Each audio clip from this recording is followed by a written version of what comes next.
from graveyards to being a rebel, and Uncle Nyuudo.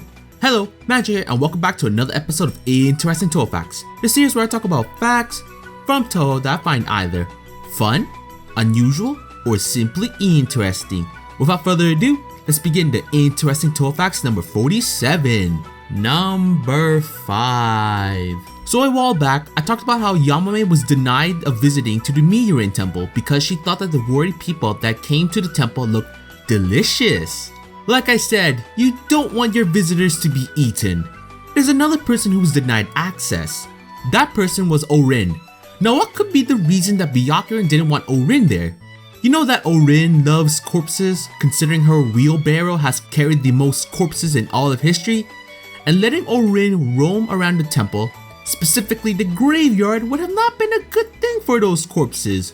Clearly, Byakuren is not a dumbass, as I'm sure a 5-year-old or even Chirino could have figured that out. Number 4. So if you didn't know, generally yokais eat humans, plain and simple. There's one yokai who likes to be a rebel or sorts.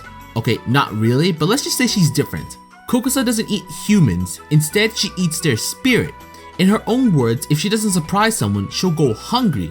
Considering her track record, she must be very hungry at some points. Unless fake scares count, then she's good to go.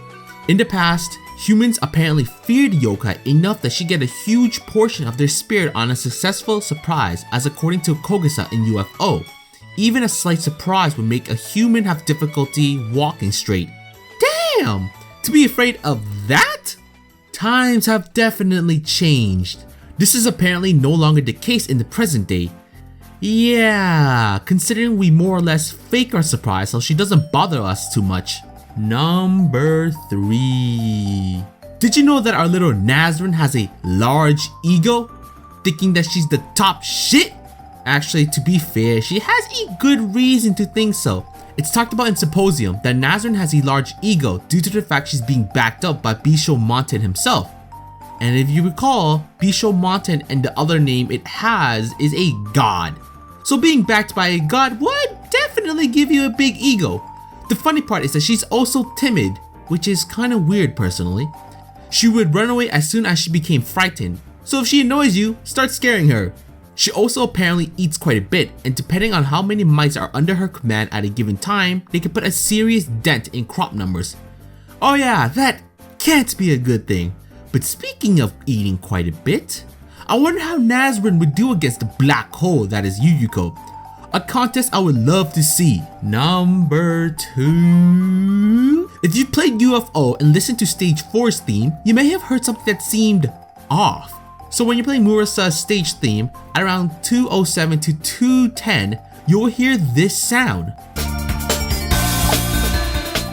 You might find that sound familiar.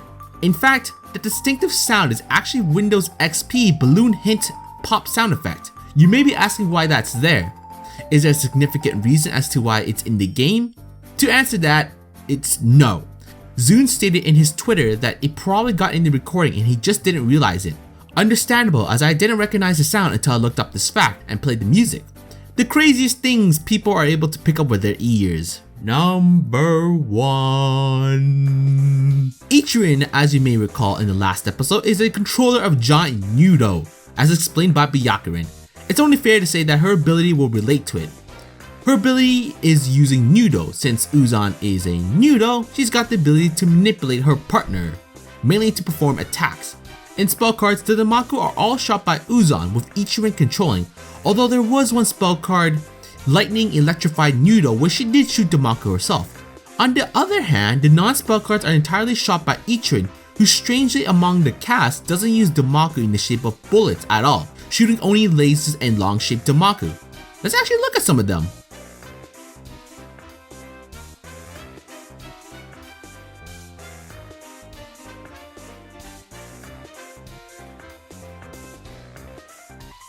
I'll be damned, looks like she doesn't shoot bullets. And speaking of Uzan, he's so manly that he's actually able to notice Koichi before Ichirin does, and apparently gets along well enough to have Koichi call him Uncle Nyuudo. To be fair, who wouldn't want this amazing pink cloud to be your uncle? Koichi's smart. Anyway, hope you guys enjoyed this episode. Which facts were your favorite? Would you have wanted Orin to be a member of the Meteorite Temple so she could do some shenanigans with the corpses? Do you find it funny that there's a Windows XP sound effect in Murasa's stage theme?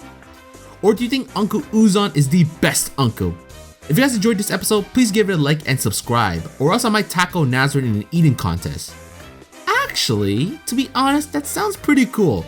Either way, this is Magi and thanks again for watching.